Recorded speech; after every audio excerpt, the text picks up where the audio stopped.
Hey everyone! So a few episodes ago I did a collab with Libby from the Liddell Diaries on her 3-ingredient Christmas cake, and I thought that I would do a little bit of experimenting and trial something a little bit, play with the ingredients and give it a bit more of an adults only type of feel. So I'm also going to do this and cook it in the camp oven on the Ozpig as well. So the other day when Libby did it, she did it in an oven. So this will, as I said, be very experimental, so we'll see how it all turns out. So to make it a little bit more adults only, instead of adding the iced coffee mixture that we did the other day with a little bit of Kahlua, I'm going to do my entire juice content with Irish cream today. Very, very evil. And this is very similar to Bailey's, so if you wanted to substitute Irish cream for Bailey's instead, you can do that as well. So cannot wait to taste this. So as we did the other day, the first step is to soak your fruit in your liquid for 24 hours in the fridge, and then we'll end up coming back to it and finishing off the rest of the recipe. So today what I'm going to use, instead of just using a bag of mixed fruit, I'm mixing it up a little bit, as I said. So I'm doing 1.5 cups in total of fruit and nuts. So the combination is just some sultanas that I've got, and I've just roughly chopped some walnuts, some pepita seeds, don't need to chop those, they're small enough, and some goji berries, which should absorb up that juice alcohol in this case very nicely. So what I've done is I've done 1 cup of a mixture of the sultanas and the goji berries, so I'll just put that straight into the bowl, and then 1/2 cup of a mix of roughly chopped the walnuts and the pepita seeds. So again, you can put anything you like in this recipe, whatever you like. If you don't like the fruit and nut variety, you can just use the mixed berries, or just mix it up with something else totally different as well, and just play with it and experiment. That's what I like about this recipe. So then basically what we're going to do is, we've got the Irish cream. So we're going to use 1.5 cups of Irish cream. Sorry, Jay. A little bit less for you. I was going to say, are you sure that's enough? That will do, that will do. All right. So, I think it used about half the bottle, but anyway, doesn't matter. It's for a good cause. So we'll just give it all a really good mix around, and then what I'm going to do is just cover it with a little bit of Glad wrap, pop it in the fridge as I said for 24 hours, and then I'll cut back and we'll finish off the rest of the recipe and let you know how it goes. So it's been 24 hours now, and my fruit and nut mix has fermented quite nicely with the Irish cream or Bailey's, if that's what you're using.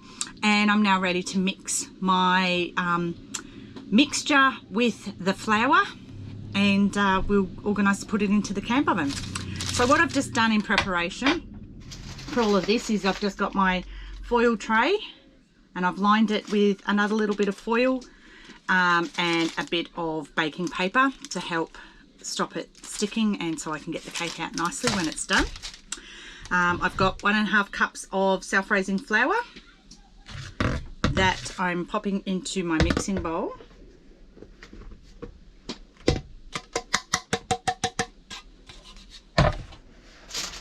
And I have my mixture that I started. Yum. So we're going to just pour that straight in to the flour.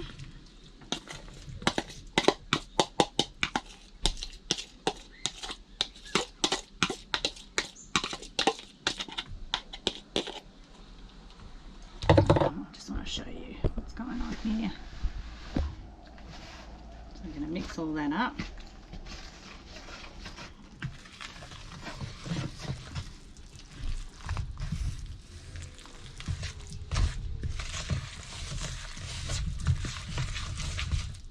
You want to make sure that it's all mixed really well.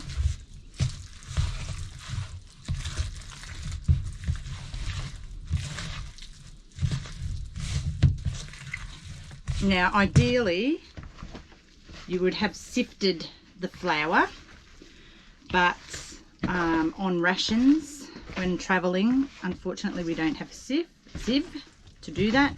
So we've just had to go with the straight flour. So you want to extra make sure that you mix well to avoid any lumps in your cake.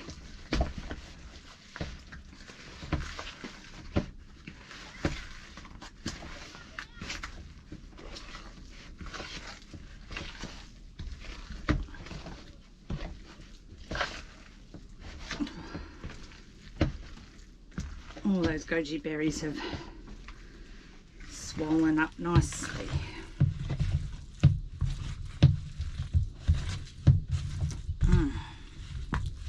So that's the mixture now done and mixed. Make sure I get all of the juice.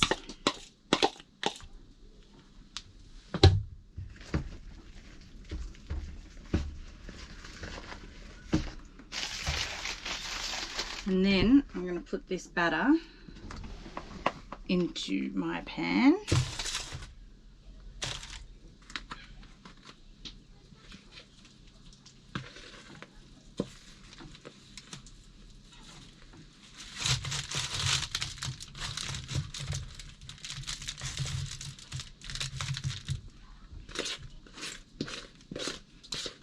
Now remember, I said this is an experiment. I have no idea how this is going to turn out because I've altered the recipe in a few ways.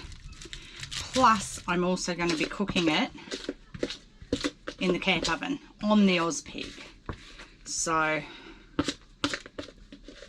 we shall see how this ends up.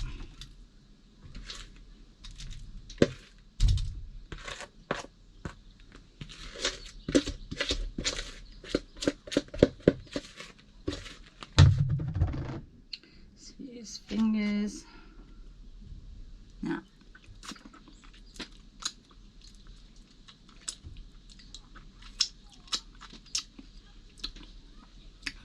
wow. Maybe I won't worry about cooking it.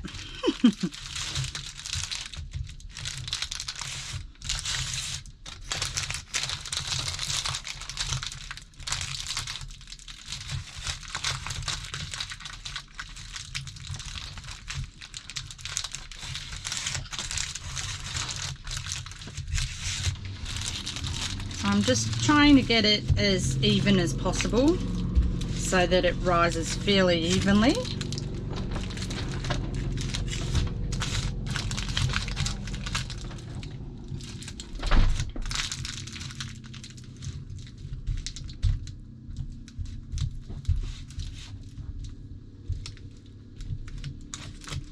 Okay, so that looks pretty good. So there we have, ready in the pan, and I'll go pop it in the camp oven. Okay, so we're out at the camp oven now. So I've got my cake mixture all ready to go. I've got my camp oven ready. So I'm just going to take it off. You want to have a trivet of some description in the bottom of your camp oven if you're doing this, so that it's not getting too much heat directly off the bottom of the camp oven. I'm just going to pop that down for a second. Alright, so I'm going to pop the cake mixture into the camp oven, like so. The lid on. Now, this is going to be the tricky part, because I'm trying to emulate, normally this cake would cook for 180 degrees for about half an hour, maybe a little bit longer, give or take. So, because obviously I don't know how hot I'm cooking here, it's very much experimental. So I will check this at about 20-minute mark and see what's happening in there. To try and not get it too hot, I've put a plate down on the pig so that it's not going to have direct flame underneath, and I'll just put a few coals on top of the camp oven as well. And as I said, we'll just keep testing that. So I'm going to sit this down on the pig like so. Try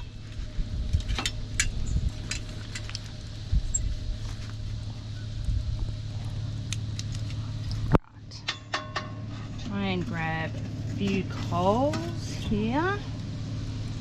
Like I said, I don't want to make it too hot up top at the moment. We'll see how it's going to cook.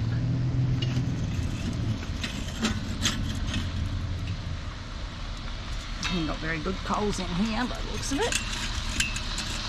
Unless you give me some.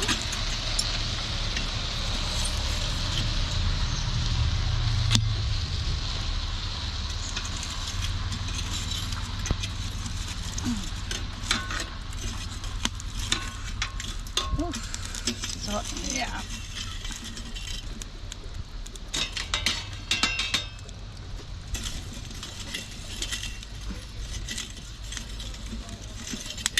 I don't really have the best wood in here for coals.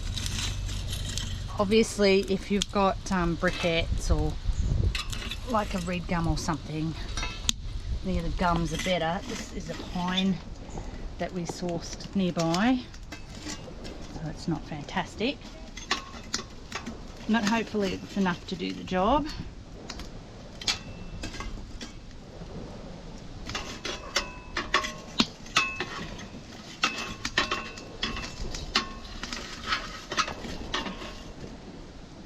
And I'll put a few more bits of wood underneath to keep that fire nicer under, because it's not directly. I still want to keep it hot enough to be able to cook. So we'll let that go for a little bit. Like I said, I'll come back in about 20 minutes, have a bit of a peek and see what's happening. If not much is happening, I'll just increase the intensity. Right, it's the 20-minute mark. We're going to have a sneak peek and see what's happening in here.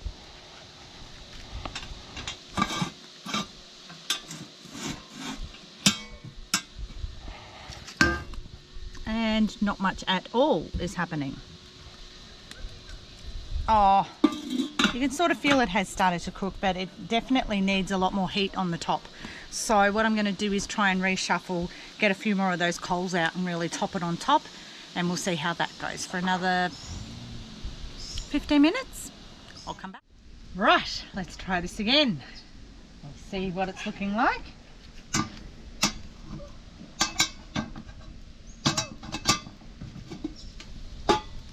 Okay, it's looking better. It's starting to rise, starting to get more cooked.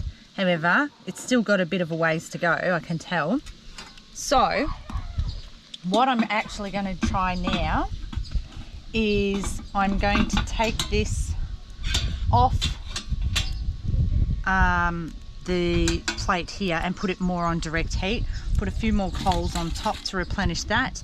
We'll maybe give it about 10 minutes because that's quite more extreme heat cooking, and we'll see where we're at then.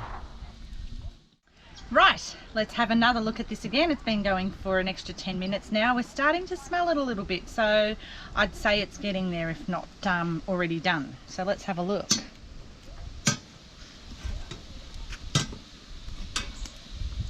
Oh yes, that's looking much better now. It's browning off. I think I'm going to take that out and let that sit now, and we'll see what it's like, because it feels really good. It's just nicely browned on top. I don't really want it to cook any longer. So I'll take it out and I'll come back to you at the cutting and we'll see where it's at. Okay, so we finally took it out at that last point, and this is the finished result of after we've had a good pick at it already. So it's actually really nice and quite moist still in the center and soft. It did get a little bit burnt on the very bottom sections. However, that's easily been cut off, and I think, in fact, I'm sure that that wouldn't have happened if I didn't put it in that last 10 minutes on the more direct heat. So I think next time I'll just keep persisting on the softer heat over the top of the tray, and I won't get that burning process. But overall the flavors are like delicious. Next time I'm going to do a more kid-friendly version with just chocolate milk and mixed fruit, potentially maybe some nuts. We'll see how we feel about it, but otherwise the flavors are really good.